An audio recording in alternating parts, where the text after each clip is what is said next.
What size do women want? Should it be girthier, longer?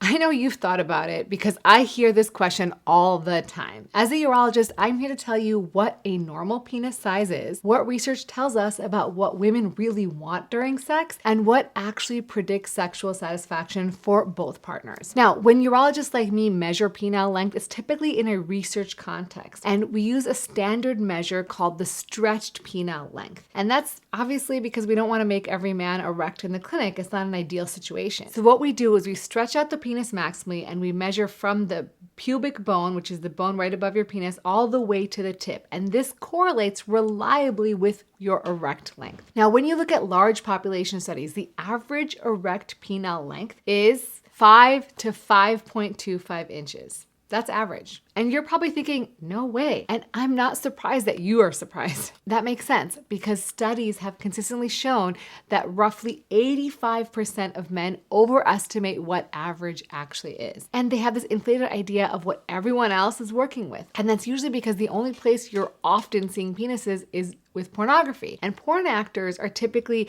self-selected or selected because of the size of their genital organs. That makes sense. They are going to be on the larger end of the spectrum compared to average. And they use tons of special effects to make it look larger than it actually is. And if you want to learn more about that, I had a great interview with Holly Randall, who is a porn producer, and we talked all about it. So check that one out. But using a porn star's penis as your reference point is basically like watching the NBA and thinking that everyone is 6'8". Not accurate, right? So in clinical practice, the only time we become concerned about penile size is when the erect length falls below 2.67 inches. Then it's determined to be a micropenis, and that only affects less than 1% of men. For the overwhelming majority, people are normal. Now, having an average penis makes sense. You know why? Because average vaginal length is very similar. So the vaginal canal at rest is only about 3 to 3.5 inches in depth. But during arousal, the body goes through this thing called vaginal tenting, and the inner 2/3 of the vagina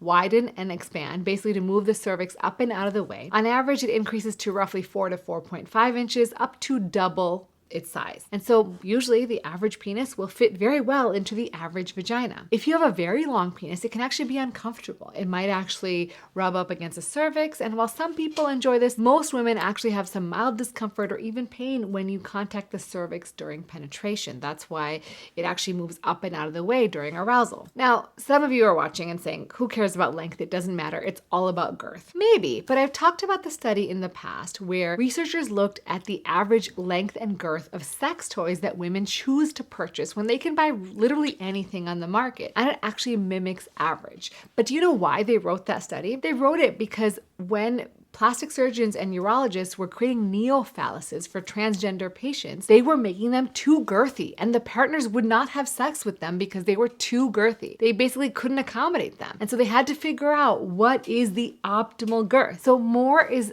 definitely not always better, and in fact, sometimes harmful. And if you want to hear it straight from the horse's mouth, check out my interview with Matt Barr, who has the largest medically verified penis in the world, and he'll tell you some of his not so ideal situations. But the reality is that being preoccupied with your body during sex, whether it's because you're worried about your penile size or any other body image issue, can have really negative impacts on your sex life. Basically, when you're thinking all the time about whatever it is, how does my body look? How big is my penis? Is it big enough? Am I going to perform well? Whatever it is, that's a huge cognitive load that basically takes you out of the present. You're basically watching yourself have sex instead of actually enjoying the experience. And instead, you should be paying attention to how you're feeling, how your partner's responding, and communicating and being present and enjoying that pleasure in the moment. Otherwise, you're not having fun, and likely your partner's not either. And when you find yourself consumed like, oh, I would be better in bed if it was just this one thing, you actually stop investing in trying to get better, right? You just spend time thinking like, oh, if I could just fix this one thing.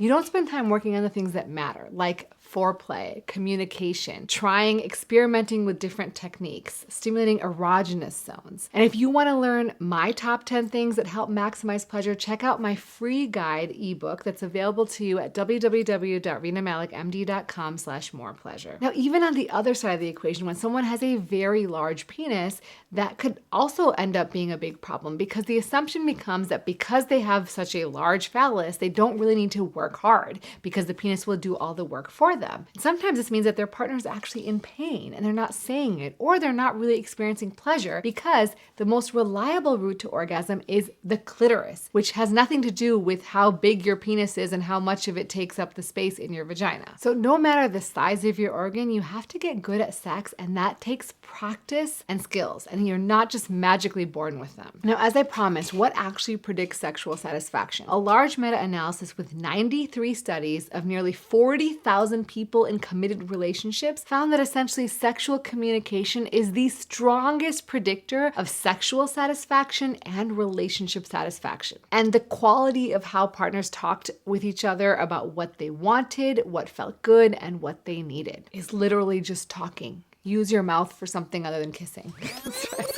It's literally just talking. And I realize no one taught us how to talk about sex. We all suck at it.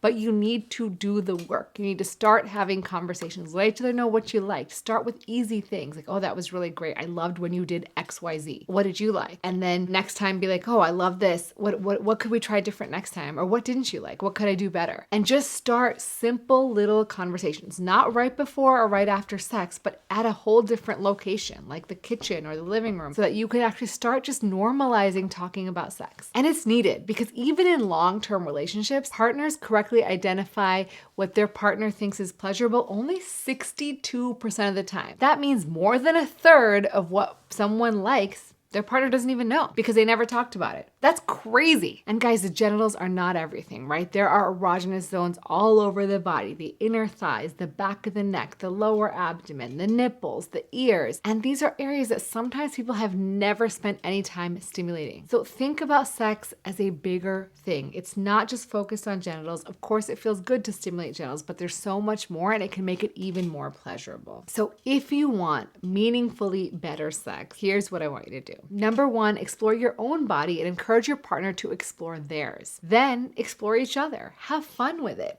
Sex is supposed to be play. And along with it, you'll find things that feel good and amplify your pleasure during sex. Number two, talk to your partner. Guys, I know it's hard, but it doesn't need to be a big formal sit-down discussion. Start small and just be curious and do it over and over again because one attempt is not enough. Number three, if you're really worried about size and it's causing you significant distress, it's making you less confident, it's making you less willing to even be intimate with your partner, or it's even affecting your sense of self-worth, talk to a therapist or a sexual health professional. These are real issues, but they can be treated and they can be helped. This distress is real and it deserves real care. Hope you love that. And as always, remember to take care of yourself because you're worth it.